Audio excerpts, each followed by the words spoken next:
गांधी गाँव में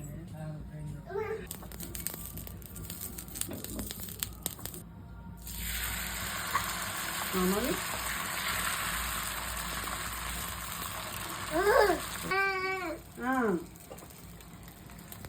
बोलो ఇది పెసరపప్పు పెసర్లతో చేసేది ఇది కలిపట్టు అంటారు. ఏమంటారు షాను? కలిపట్టు.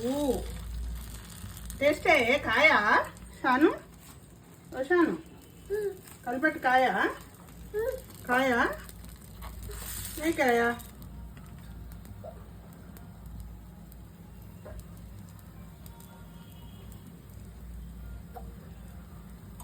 दोशा खाता मामा बोला दोशा खाता कुछ दोशा मॉर्निंग टिफिन दोशा तो मामा दे दो खा लेता है। डब्बा